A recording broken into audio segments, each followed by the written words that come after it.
Hello everybody and welcome to Drydock episode 102. Today's questions are taken from the video on USS Tang, Guide 170, and the video on Operation Tengo, the last voyage of the Yamato. So, let's begin. Chanaldrak asks, why do ships launch out of drydock backwards? So there's a number of reasons why this configuration of alignment is actually ideal, at least if you're launching a ship straight into the water as opposed to sideways on, which is somewhat more common in some circumstances these days, or floating it out.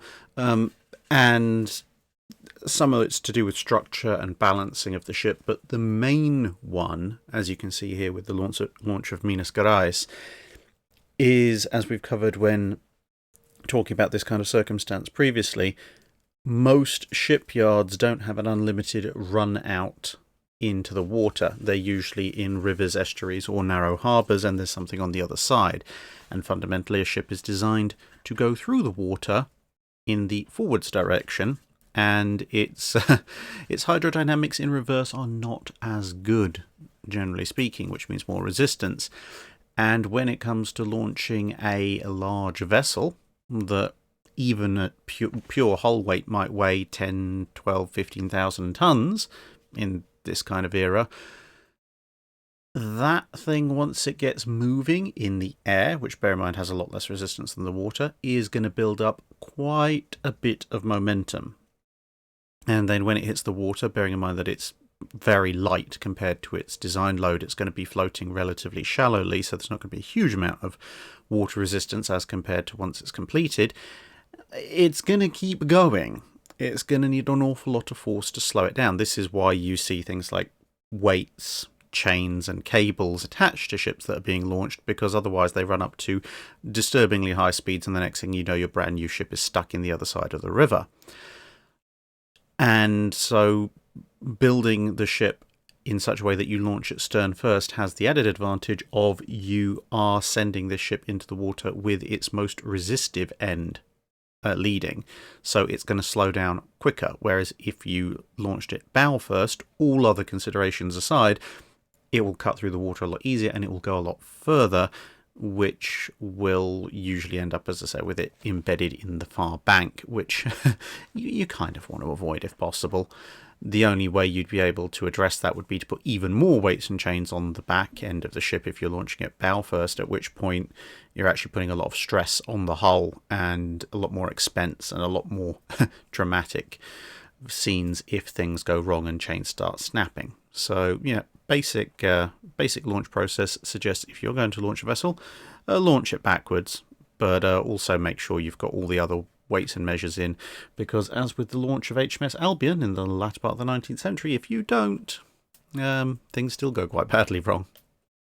J. Lozier asks, when a ship was refitted, how difficult would it be to re-engine her with turbines to replace the triple expansion engines?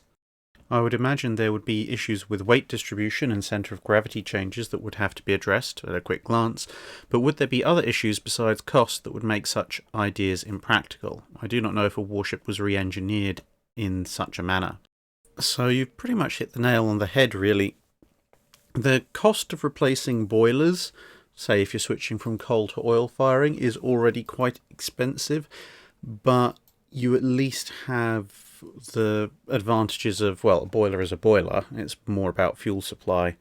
There's not a massive change in the size, just in the power output, but also when you're trying to get that deep into a ship for a refit, generally speaking, unless you have heavily trunked everything, you do also have something of an access point via the area around the funnel to the boilers, whereas the actual engines, whether they be vertical triple expansions or turbines, tend to be further back in the ship. I mean, once you get distributed power plants, there's a certain amount of argument that you can kind of diagonally get to them via the funnel spaces, but it's still a lot harder. So access is a problem unless you're doing an absolute complete refit, which, to be honest, if you're doing that kind of modernization rebuild, you're basically stripping the ship almost down to its frame. So, yeah, at that point you could get to them, but the number of ships that went through that process that weren't already turbine powered is pretty much none. then it's not just a matter of cost, it's a matter of, with the weight distribution and the centre of gravity, it's also the size, because the propeller shafts, which are pretty important parts of the ship, will have been made to a certain size, to a certain length, to come up to where they link into the engines. And if your new engines are significantly smaller, then, well, how are you going to manage that? Are you going to move the engines backwards so that they can join up with your existing propeller shaft, at which point you just have these kind of odd spaces that don't really accomplish all that much between the boilers and the engines? Or do you try and compact everything together so you get some usable volume saved, at which point now your propellers don't link up and you have to come up with some kind of hybrid system to join them all together? There's also all sorts of issues about steam pressures and other things that coming from the boilers to vertical triple expansions or to turbines. There's a lot of complicated machinery and pressure differentials that you'd have to change, which make things a lot more complicated on that part. But in terms of replacing the engines, for those reasons and others, it was never really done in a warship. There are very, very few accounts of any ship that has been fitted with triple expansions, then subsequently having them replaced with turbines. One of the few incidents I could actually find was the steamship, so not a warship, but just a general vessel, Vespasian, that during early experiments with Parsons steam turbines was fitted with triple expansions, and these were then removed and replaced with turbines and gearing, but that was a specific exercise by Parsons and its associates to demonstrate the difference between the weight and volume and fuel consumption of turbines versus vertical triple expansions. So the cost issue was not so much a factor, because this was exactly what they wanted to do, and the design factors would have been built in when they were considering this plan in the first place. And finally, there's also the matter of timing, bearing in mind that the vast majority of triple expansion powered warships were sort of mid-1900s, late 1900s, and in some cases, like New York and Texas, as seen here, early 1910s. But the vast majority, outside of a few in the US Navy, of triple expansion powered warships all went to the scrapyard after World War I because they were obsolete. So there wasn't really that much call for replacements. When you look at, say, the Royal Navy battle line, the Queen Elizabeths, the Revenges, Renown, Repulse, Hood, and initially the King George V's and the Iron Dukes, they're all turbine powered anyway. The Germans obviously starting over from scratch. Yes, they have the triple expansions in their pre-dreadnoughts that are left over, but let's face it, although they did a lot of modernisation, there's not a lot to be gained in replacing their triple expansions with turbines. So by the time it became even thought about, you were pretty much just looking at New York and Texas, to be perfectly honest. And whilst in theory you might get a little bit more speed and such like out of them, the fact was that by the time you think about modernising these vessels, they are not really frontline units anymore, so it's not worth that cost. Biscuit asks, if Yamato had radar on it, how comes its anti-aircraft gunnery was still visually guided instead of radar guided? Basically, it comes down to how technologically advanced the radar is, because simply having radar doesn't necessarily mean that you can guide your guns with it. That depends on the precision of your radar and a number of other things, including things such as power output. But it's essentially, in terms of difficulty in sort of technological development, the easiest radar to make is a basic air search radar, so that'll tell you that there is something out there at whatever range. Then the next step up in difficulty is a surface search radar. Then the next step up in difficulty beyond that is gunnery control radar. Because gunnery control radar, you've got to have the precision of the readings to give you a precise range, and ideally, obviously, an update in readings that's quick enough that you can work out range and bearing pretty easily. but it's also got to reach out far enough, because especially when you come into World War II era technology, a very precise, relatively speaking, for the period, shortwave radar that can give you the fine detail that you need for gunnery control also won't actually project that far in terms of what you can get back in accurate readings. So this is where power comes in as well as other things like the sensitivity of the receivers. But basically, just because you've got an air search radar doesn't mean you can actually aim your guns on it. And the same with a surface search radar, to be perfectly honest, because the initial advantage of air search and surface search radars was that with the air search, it would tell you that there were planes out there at a distance far beyond what the human eye could see, and obviously in cloud cover, through the cover of that cloud. And with surface search radar, again, it was things like darkness, fog, haze, mist, and, well, the visual spotting element even during daytime. That was what those radars actually overcame. So, for example, a surface search radar might say, well, there is a large contact at this bearing, approximately, at something between, say, 30,000, 30,500 yards. Now, that's great if you wouldn't have spotted that target anyway, which you wouldn't have, but it's also nowhere near enough accuracy to give you a firing solution. And when you come to aircraft and they're moving a lot quicker, it gets even more interesting. So, yeah, air search radar, you can have a look at, say, things like accounts from the Battle of Britain, and get some idea. You would see aircraft assembling and you'd be like, okay, well, I can see what may be an aircraft. It may be a formation of aircraft, and they are approximately between 150, 160 miles away. They're between 17 and 19,000 feet. Now, that's perfect for vectoring fighters to them to intercept, but when you work out like the area of error within that reading, you might as well just be shooting guns randomly into the air whilst blindfolded for all the chances you'd have of hitting anything. So, yeah, the Japanese were just in the process of making radar that had enough precision and enough power to be able to be used as proper fire control radar just about when the war ended, but about the closest they managed to get prior to the war's end in terms of deployed sets was some radar that could be used to help range for surface gunnery, but that was still very much an ancillary, not something you'd trust with actually providing you the full-on data.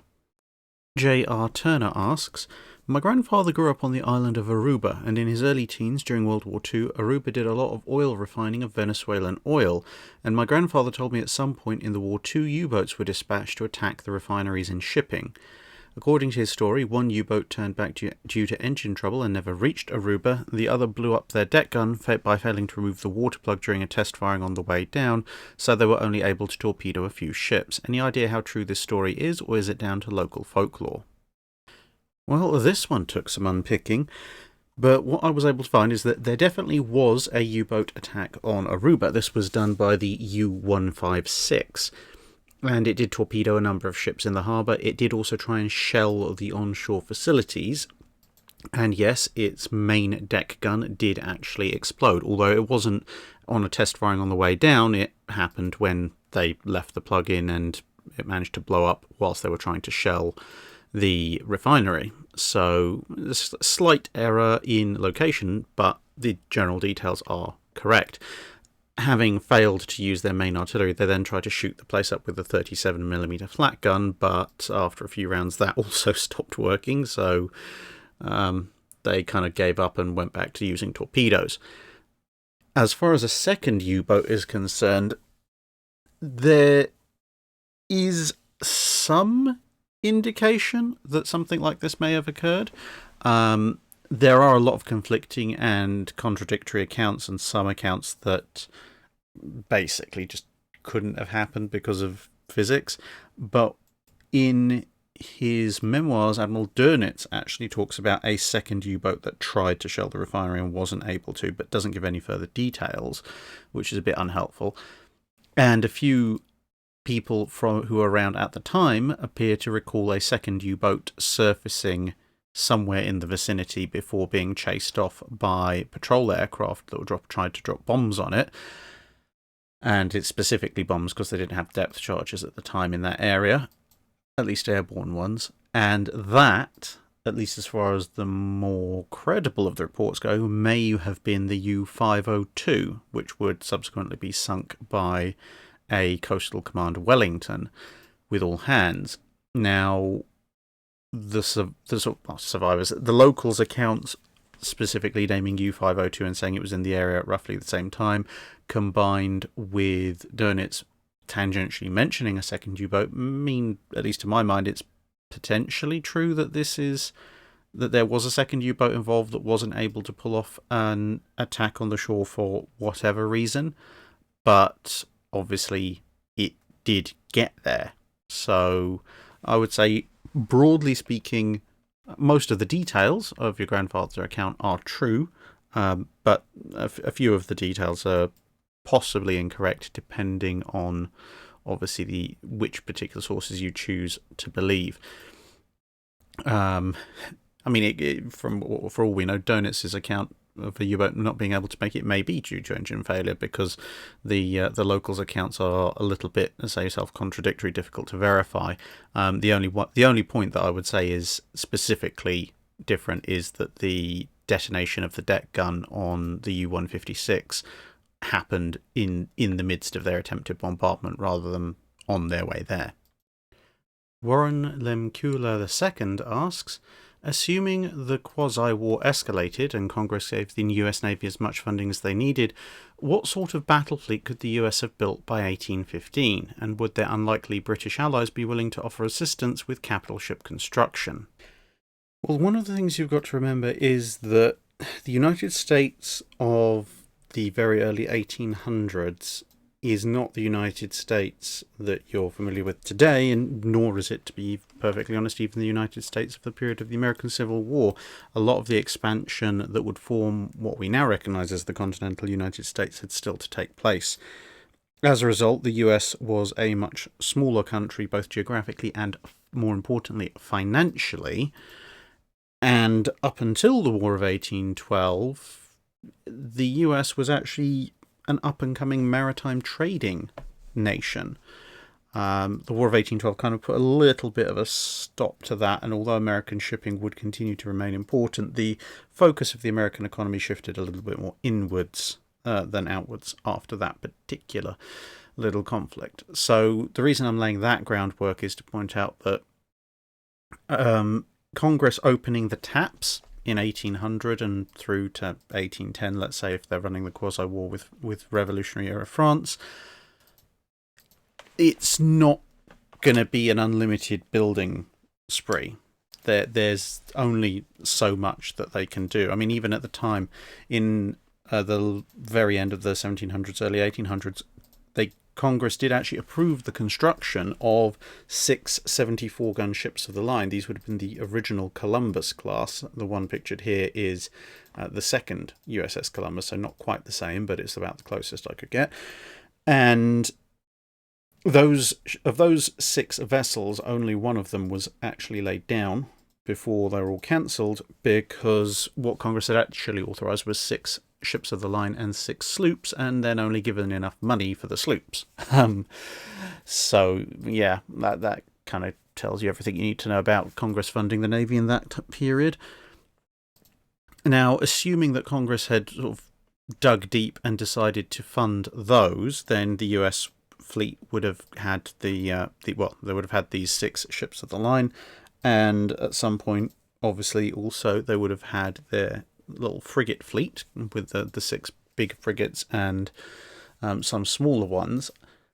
I suspect past that there would have been a continued frigate building program, so you might have had anything up to a dozen large frigates by the start of the 1810s, and probably during that first 10 years of the 1800s there probably would have been an attempt to build at least one first rate to lead the third rates.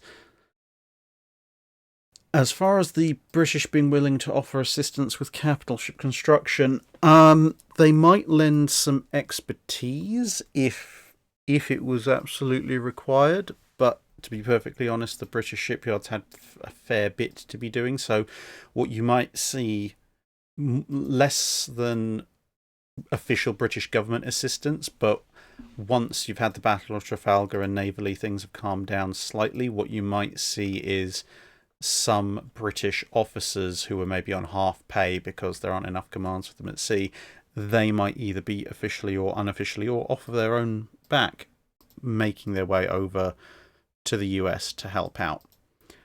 Now, whether or not these larger ships would have been fully effective is another question. Although US ships of the line, the ones that they did build later, did have some commendable qualities, I don't think the US Navy quite got the ship of the line as a sailing warship, to be perfectly honest. They tried to carry their ideas of overly gunned ships upwards from the frigates, and this is why you see a lot of the ships of the line that were built, and apparently how the Columbuses were also intended to be built, with all 32-pounder armament. And obviously you do that by having your long 32s, the standard ones on the lower deck, but then you would have to go with either short barrel 32s or 32-pounder carronades further up. Now, whilst this would have resulted in a ship with a very, very powerful broadside at close range, and as was discussed in the video earlier this week on guns from this period, a lot of fights did occur at close range. In a line of battle engagement, which is what you would more typically have with capital ships, there would have been the disadvantage that you'd probably be basically down to the lower gun decks only when it came to a more conventional side-by-side broadside engagement until the range closed, which would mean that other capital ships would be able to use their middle and or upper gun decks, depending on whether they're third, second or first rate, to batter away with a considerably greater broadside, as I say, until the range closes. I suspect the British might have tried to talk them out of that if they had British liaison officers pointing out the usefulness of having 24-pounder or 18-pounder middle and upper gun decks. Whether or not that would have been listened to, I don't know, but I suspect you probably, you would have seen by 1815 a first rate, maybe two, your 6 74s, maybe another one or two there, and probably anything from a dozen, somewhere between a dozen and 2 dozen frigates, of which at least half of them are going to be large frigates, with maybe a few smaller ones like the Essex. It also depends to a certain extent on what forces the French commit to the area and how the US Navy wants to prosecute an escalated quasi-war. Because for the kind of stuff that they were fighting over in the Caribbean, you're going to see more emphasis on frigates because the ships of the line are not so much of a concern. But if they get fully involved in the Napoleonic Wars on Britain's side, the French did operate ships of the line and other large formations in the Caribbean at points, and if they want to go on the offensive, they are going to need them. So the building emphasis will probably depend on exactly how the escalated war progresses. Andrea Marioni asks, do you think it was unfair to replace Admiral Marschall with Lütjens, even if he, against orders, had managed to sink the Glorious, the aircraft carrier, and her escorting destroyers? Well, it's actually a rather difficult question. So for those of you who are unaware, Admiral Marschall was the admiral in command of Scharnhorst and Gneisenau when they engaged and sunk Glorious, Acasta and Ardent. He'd been under orders to avoid action, and, well, obviously he didn't, and that was something of a point of disagreement between him and the Kriegsmarine High Command, and it resulted in his being effectively fired and replaced with Admiral Lütjens, who obviously then led Bismarck on its first and last voyage. Now, in terms of whether or not it was unfair to say, it's a complicated one. By an overall strategic reckoning, and certainly by the standards that I put on what makes a good naval officer, I think it probably was a bad move on the Kriegsmarine's part, because yes, he went against orders, but he went against orders to bring the Kriegsmarine one of their bigger, more notable victories. So this ultimately is probably actually the kind of officer you do want, because remember that during the whole Norwegian campaign, the two ships also ended up in a running action with Renown. So you can see a lot more aggression at that point in the Kriegsmarine's way of doing things, as compared to how you might see them acting later on, where the minute that they see any kind of large enemy force, whether that be physically large in the case of HMS Malaya or numerically large in the case of convoy escorts, the surface ships turn away. And that's much more of a political decision of not wanting to lose the ships or even risk loss or damage to the ships, and therefore declining the actions. That, I don't fundamentally agree with that as a way of running a war. It's a warship. You put it in harm's way to achieve an objective. If you think about it, think of all the various encounters that would have not happened if officers had decided they were going to decline action because there was a chance they might be damaged. I mean, some of the most famous victories of, say, the War of 1812, Constitution versus Java, Constitution versus Guerriere, under the kind of thinking the Kriegsmarine is trying to impose, the Constitution would have looked at them and gone, well, we might be able to beat them, but we are going to take damage, and if we take damage, then if they've got help elsewhere, and there will be other British ships out there, then we probably will end up losing the next fight, and so we're going to just decline that and sail off somewhere else. Now, you take that kind of stance, and you don't get the various victories of the American frigates in the War of 1812. Now, fair enough, you also don't get USS Chesapeake going out to challenge HMS Shannon in one-on-one combat, so maybe there is some merit to that kind of thing, but in a grand strategic view, I think it cripples your Navy's ability to be effective. And, well, to be perfectly frank, outside of a lucky shot by Bismarck, once the Kriegsmarine managed to put its foot down and impose this kind of very risk-averse attitude on its surface fleet, they didn't really accomplish all that much, did they? Now, in terms of the precise nature of this engagement with the Glorious, whilst I disagree fundamentally with the overall aims of the Kriegsmarine and why those orders were in place, I can kind of see their reasoning for the Glorious engagement, because yes, they sunk a carrier, great, and 2 destroyers. Well, destroyers are a penny for a dozen, but there you go. But Scharnhorst had taken fairly heavy damage from a torpedo hit, which obviously wouldn't have occurred had Marschall obeyed orders and avoided combat. Gneisenau also got damaged on the way home. Now, fair enough, that's not a direct cause of the engagement, but then you can argue, well, they were only on that particular course in that particular place at that particular time because they'd fought the engagement. So, tangentially, effectively what it meant was that at the end of that sweep and operation, Marschall had gone out with orders not to seek action with large enemy units. He had done so.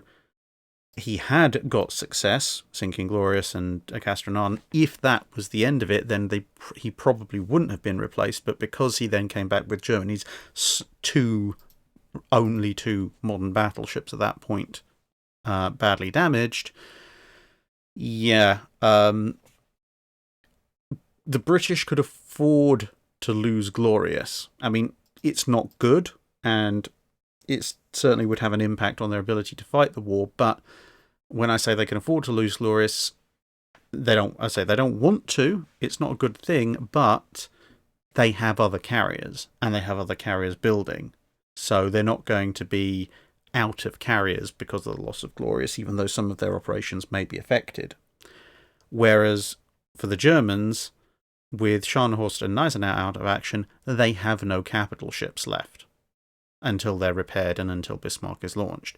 So from that perspective, in some ways, that engagement actually and the immediate aftermath actually did more damage to the Kriegsmarine than it did to the Royal Navy, when you look at it from that perspective. So yeah, you can kind of, if you squint sideways, see the argumentation from that point, because success always means forgiveness, but when success is tempered by a degree of failure, it makes it easier for people to remove someone. Igor Bialinsky asks, how did the Americans know about the 18.1-inch main guns if Japan destroyed all the documentation about the Yamato-class battleships? Well, there are two main factors. One is that not all 18.1-inch guns manufactured went down with Yamato and Musashi. They actually built just over 24 guns, and of course each ship only carried 9, so when they went down, 18 guns went down, but there was still just over half a dozen left, and these were discovered after the war in various stages of assembly or disassembly, and a couple of them were even taken to the United States for evaluation. So they knew about the 18.1-inch guns because they physically had some of them.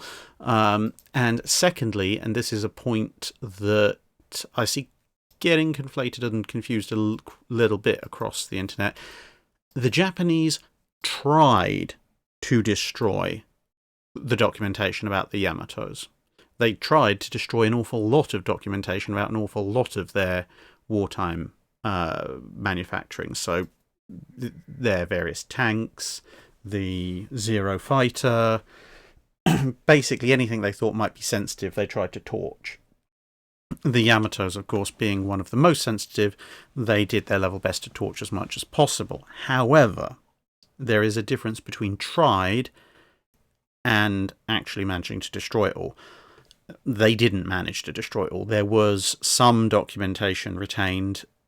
Some documentation survived the fires. Some documentation was just elsewhere. And this is pretty much where we get most of the photos like this one of Yamato. These are the ones that have survived the Japanese efforts to destroy it. And there are sort of partial blueprints and various bits of documentation, say, that also survived. So although we don't have everything, we do have some things. And from that and other documentation as well and various accounts, I was able to piece together most, if not everything, that is necessary to know about the ships. And the same goes for a lot of other stuff. A lot of other Japanese weapons of World War II. We've managed to piece together information based on partial surviving documentation and, well, in most of the other cases, actually having surviving examples on hand as well, because whilst the two battleships ended up at the bottom of the ocean, when it comes to other things like, say, the Zero or a Japanese tank or rifle or destroyer, there were plenty of those still around after the war, so you could fill in the blanks by just looking at the ones that you physically had. Bradley asks, what was the closest the Royal Navy came to being stronger than the rest of the world combined during the Age of Sail? And did they ever get there?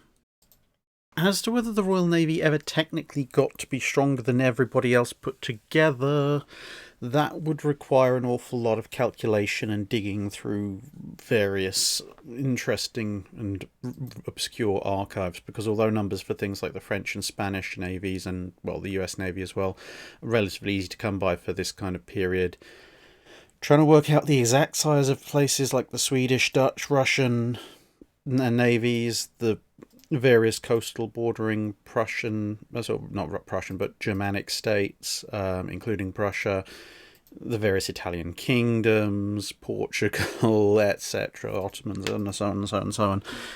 That would take quite a while. But the strongest point of the Royal Navy is probably the sort of 1810 to 1815 period, because at that point, through battle, they've incorporated large portions of the French and Spanish fleets into their own, and destroyed more. The French naval building effort is sort of winding down. The Spanish are kind of out of the action. The Italian fleets of the various Italian states are kind of in a bit of a flux, and a lot had been lost over the previous decade or so with the various Napoleonic invasions. The Russian fleet hadn't had the world's best time with sort of neglect and such, like while they were focusing on Napoleon's actual invasion. Although they still had a reasonable fleet scattered across the planet. The Danish fleet and the Dutch fleet had both had significant portions of their numbers hauled off in relatively recent memory by the Royal Navy. So, yeah, it was a low point for a fair number of the traditional opponents. And the Royal Navy, by incorporating those vessels and building still more and holding on the blockade, had got up to quite a large size, depending on exactly how you count the vessels, somewhere between the mid-700s to the low 800s of ocean-going warships at that point, which is quite the substantial force, really. So yeah, that would be the high point, somewhere between 1810 and 1815. And to be honest, they probably got close to being stronger than everybody else combined. But as for exactly whether or not they cleared that marker, I couldn't tell you offhand. I'm sure there's some Age of Sail specific historians who probably know the answer to that, but maybe I'll try and find one. And then we have, during Operation Tengo, why did Admiral Spruance decide to send the battleships first instead of just going to an airstrike immediately? So Spruance actually had more than enough firepower, both in terms of battleships and aircraft carriers, to take out Yamato, and he knew it. So he could choose one, the other, or both, and his initial reaction was, well, I'll try the battleships, but Admiral Michener was quite insistent that he wanted to have a crack at Yamato with his planes, and Spruance was, oh, okay, have a go then. Admittedly, once Michener had actually started launching aircraft anyway, but that's by the by. There were a number of reasons for this, however, that go just beyond kind of flip a coin and see what happens. You've got to remember that although on a good day, carrier air power would trump a battleship quite easily, there were a few other concerns. Firstly, unlike the Royal Navy carriers at the time, the US carriers weren't capable of night attack operations, which limited their availability not just to daytime, but also to, relatively speaking, good weather in daytime. For example, if there was a heavy sea mist or fog, or even a particularly harsh bank of low-lying cloud, that could prevent or greatly impede air attack operations on a battleship or any other seaborne target. Plus, even if the daylight and the weather conditions were good, and bear in mind even something like a really heavy rainstorm might be a problem, you've also got to account for the fact that it's still possible for Yamato to survive. I mean, you look at the first wave attack was huge, but Yamato was still moving after that. It took the subsequent waves to actually put it down. One of the other big things you've got to bear in mind as well is that a lot of it's down to luck. A lot of the airstrikes, both against moving and static targets that accomplished large feats like the sinking of Prince of Wales and Repulse, or Yamato, or crippling of the Bismarck, they get a lot of press. What doesn't tend to get a lot of press is various airstrikes that didn't actually accomplish all that much, or accomplished a lot less than what you'd think. There were a number of strikes on Japanese positions in, say, places like Truk and Rabaul, which hit the anchorages, and bear in mind that we're talking about anchorages, so ships that aren't moving or aren't moving particularly quickly, with a huge amount of firepower, but didn't actually cripple or sink too many vessels, and surface vessels would mop up. So, given that Yamato was capable of defending itself a lot better and manoeuvring, even with the vast numbers of aircraft they had aboard at the time, there was no 100% guarantee that those strikes would take Yamato down. Not only would it be theoretically possible for Yamato to evade the worst of it, but as we said, if Yamato had run into a strong weather front, whether that be haze, fog, rain, really strong wind, etc., or if Yamato had timed its approach slightly differently, so it arrived in darkness, those aircraft's capabilities would have been substantially degraded, and therefore the strike either may not be possible or may be far less effective, and thus the ship's still coming. Whereas, by this point, equipped with radar, if you put a line of battleships out there, whatever the weather, Yamato has to physically come through them, and at that point, in anything other than pure daylight weather, the US battleships equipped with radar will have an advantage over the Japanese vessel. So it in a lot of ways, it's kind of covering all eventualities. The battleships can and will stop Yamato regardless of what happens, but as you mentioned in the extended part of your question, there is a risk of sort of loss of several thousand lives if one of them catches an unlucky salvo of 18.1-inch shells. So the airstrikes offer a better return on investment in terms of lives risked, but it's one that may or may not pay off depending on, as we said, weather and luck. The battleships are somewhat less dependent on that. And now on to the Patreon questions. Andronor asks, were there any attempts by Axis forces to damage or sabotage the Suez Canal? And if so, how much effect would it have had in the Mediterranean? Basically, the answer is no, because unlike the Panama Canal, which relies on a series of fairly substantial locks, which obviously have lock gates and such, which can be damaged for its operation, the Suez Canal is a sea-level canal. There is no lock system, so you just sail in and then you sail out the other end. There's a couple of bypasses for two-way traffic, but that's pretty much that. As a result, there's no particular fixed infrastructure in the canal for you to target with some kind of explosive, and any kind of small portable explosive that you could get in there, even up to the scale of something like a torpedo or a human manned torpedo like the Italians had, at best you'd blow a little bit of the side out of one of the banks and dump that amount of silt, sand or soil into the water, most of which will probably be washed away pretty quickly. Given the accuracy of the time, you'd probably have to commit dozens of bombers repeatedly dropping very large capacity bombs in a relatively small section to even begin to shift enough of the ground to start to block the canal. And to be perfectly honest, even if by massive commitment of effort you managed to do that, it would take a few hours to a few days with a dredger to undo everything you'd just done. So yeah, the only way you really control the Suez Canal is either by controlling one of the bodies of water at either end, or by physically having troops on the canal. And so, in some ways, yes, you could say like Rommel's entire campaign was designed to take control of the Suez Canal, and if he had managed to do so and managed to cut off Allied supplies through there, that would have had obviously a massive effect on the Mediterranean War. But in terms of actually destroying it, it's very difficult to do unless you actually have boots on the ground. Admiral Tiberius asks, when did most navies of the world, particularly the Royal Navy, move from salted meat in barrels and hardtack as their primary foodstuff onto canned items, with things like refrigeration coming along later on to help? Although obviously canned items are still to this day vitally important, you can't refrigerate everything. What effect did this have on morale, logistics, and combat effectiveness?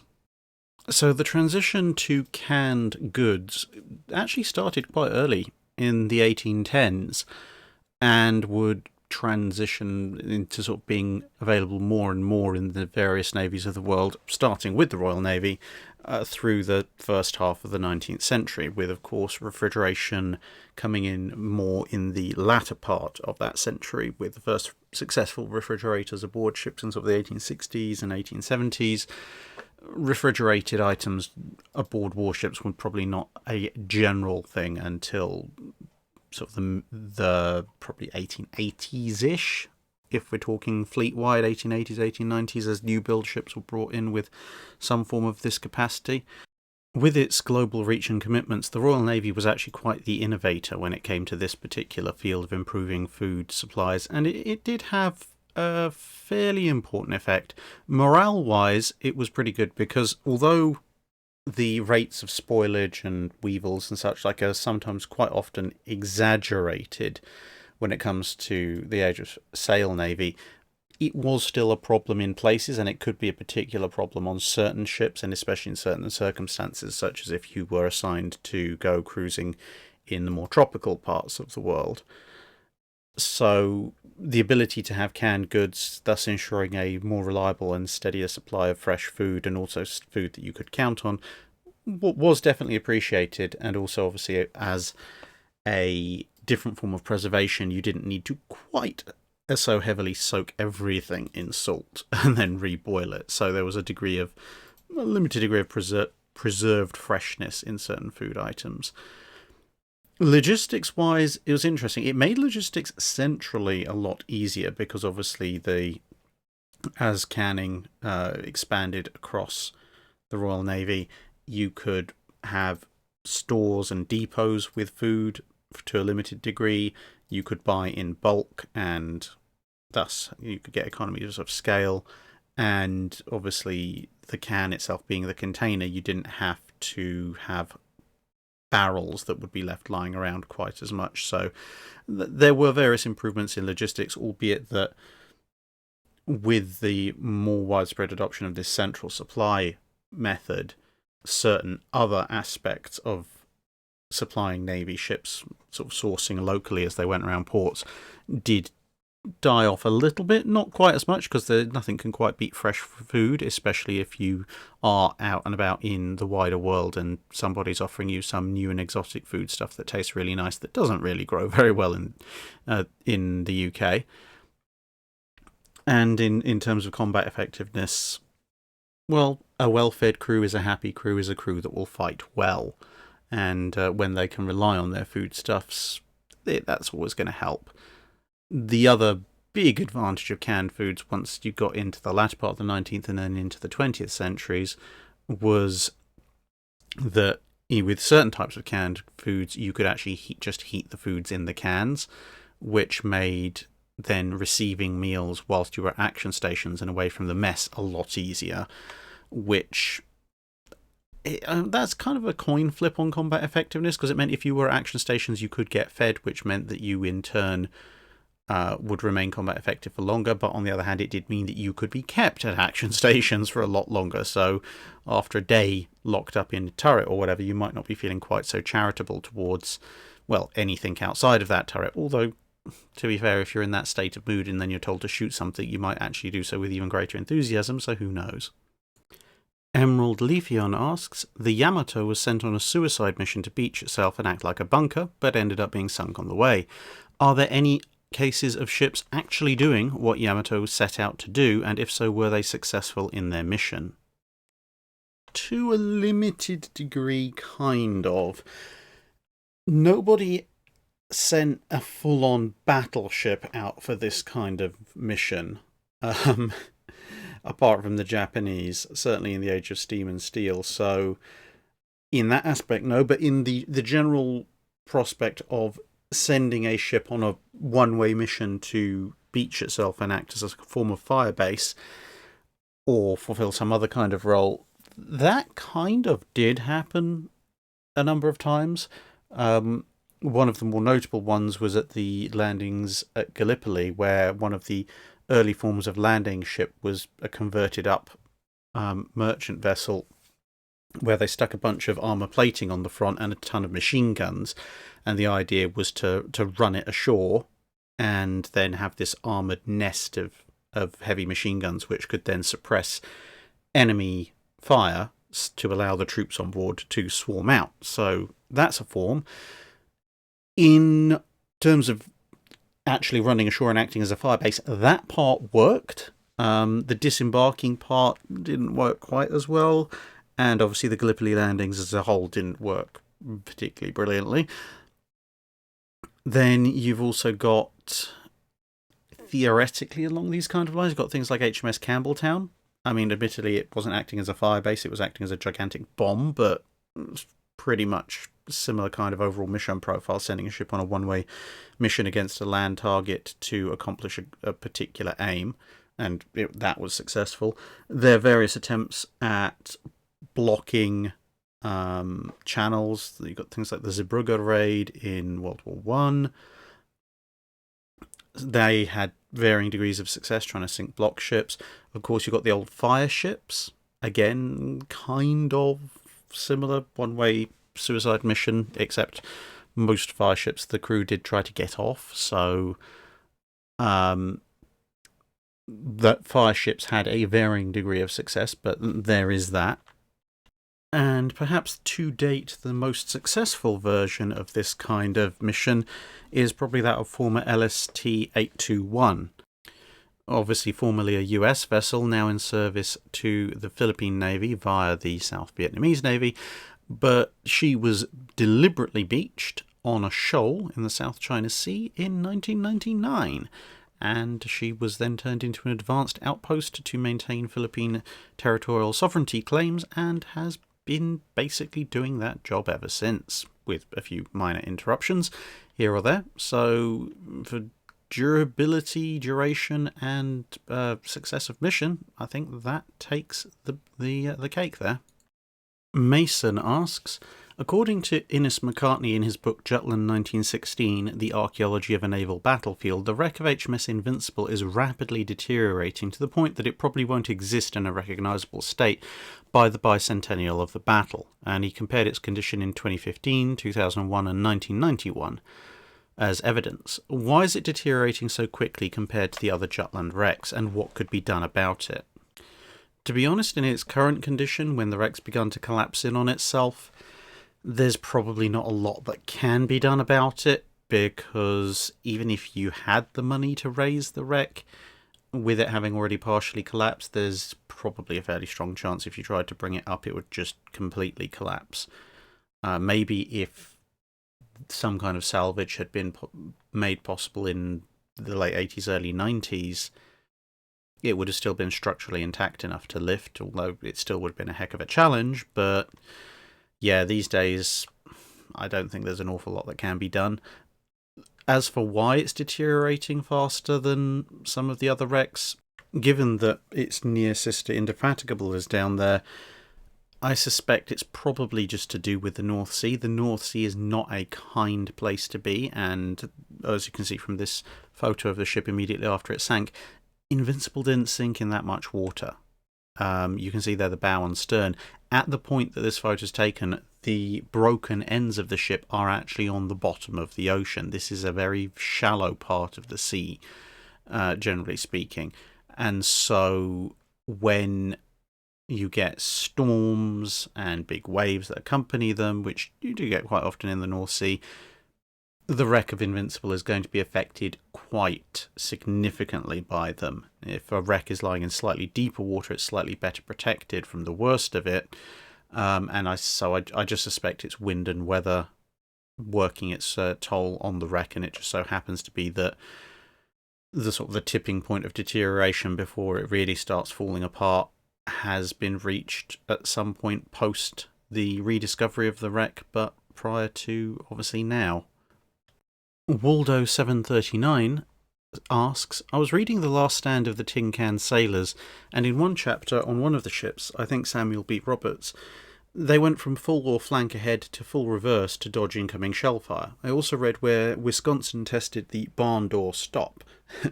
These are some very drastic things to do to a ship. I know during a battle you do anything you can to survive and then fix it later, but I was just curious what kind of self-inflicted damage do manoeuvres like this do to ships, and what kind of repairs would one expect to be done after the battle?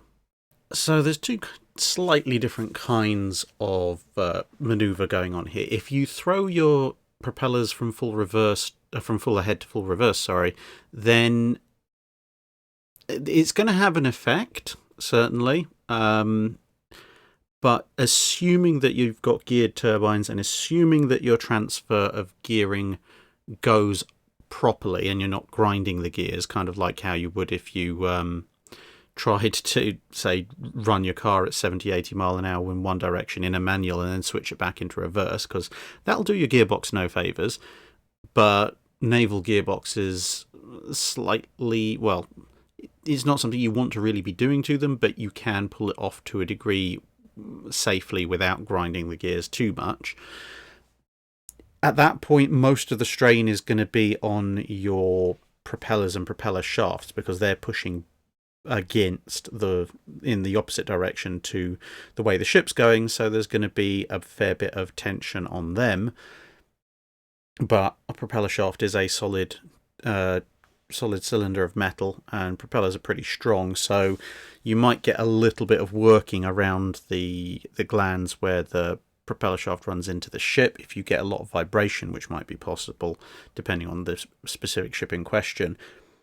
But generally speaking, if you're just sailing along and you slam the engines into reverse, assuming again that your actual transfer of gearing goes correctly and you don't shred the internal gears of the ship, you're probably not going to have too much damage to worry about afterwards.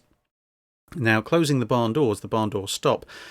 That's an entirely different matter. That is where not only do you put everything in full reverse, but you also turn the rudder or rudders in 90 degrees to basically form a gigantic, well, not air brake because it's not an air, a gigantic water brake to slow the ship right down. Now, when you do that, you will there's all sorts of damage that can result. You can end up with almost anything that's not bolted down, both men and equipment, deciding, well, we were travelling at 30 to 33 knots forward, we are still travelling at 30 to 33 knots forward, whilst everything that is actually bolted to the structure of the ship is slowing the heck down. So, you could end up with casualties and thrown equipment and smashed equipment if you're not careful, but generally you would hopefully tell people before you did that. The other major problem that you're going to have is, well, you can turn the rudders against a 30 plus knot flow of water. You can turn them 90 degrees to act as a kind of braking system, but water is heavy, and moving at that kind of speed, that's an awful lot of force. You'll probably find afterwards that your rudders are, shall we say, somewhat looser on their mountings than they used to be. So yeah, if you pull off that kind of manoeuvre, assuming that no one gets clocked on the head by a flying fire control computer or something, then your first and biggest priority is probably going to be getting back into port at some point and asking somebody very nicely, can they please tighten up all the mountings, bolts, fixtures, fittings and seals on the rudders to make sure they don't just fall off the next time you try and make a hard manoeuvre. Jimmy Breiflab asks, German ships in World War II spent a great deal of time hiding in Norwegian fjords. Tirpitz, for instance, sheltered near Trondheim, where she was attacked multiple times by the RAF. Given that there are plenty of anchorages near Trondheim with good rail links, etc., why didn't the Germans sail or tow Tirpitz to a new place every few days to keep everybody guessing? Effectively, it comes down to the scale of defences around Tirpitz. It wasn't just the ship and its anti-aircraft batteries. At the few anchorages that Tirpitz was held at during the time it was being heavily attacked by both the Fleet Air Arm and the Royal Air Force, the ship was protected by torpedo nets, quite extensive ones. There was some land-based flak batteries to supplement its own. There was fighter cover arranged with the Luftwaffe from nearby airfields. There were smoke batteries on the shore that were designed to conceal the ship. And all of these are fixed or semi-fixed positions that can't easily be moved.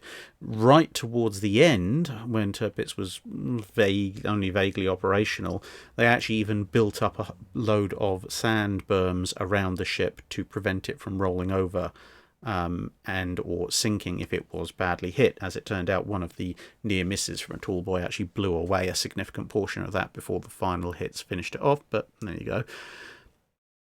And yeah, so the problem is if you move it around a little bit to keep everyone guessing, it's not going to massively inconvenience people, because the lead aircraft will just say, oh, it's like a little bit over this way or whatever.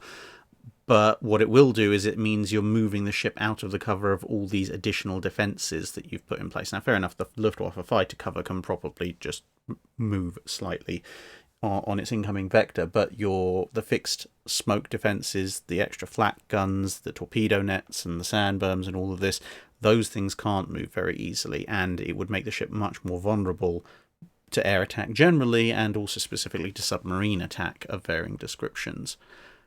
So that brings us to the end of this episode of the Drydock. Just a few bits of channel admin before we go. Firstly, the giveaway that was announced in Drydock episode 100. The deadline for submission for entry to that particular giveaway is the end of the day that this goes live to everybody. So that will be Sunday, July the 12th at midnight British Standard Time. That's when entries will be closed there. So if you haven't entered already, there's a link in the video description for Drydock episode 100.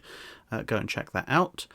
And the only other thing is that with restrictions lifting somewhat in the UK and Europe at the moment, I'm not going to commit to anything specifically because we still don't know how things are going to shake out in the next few weeks.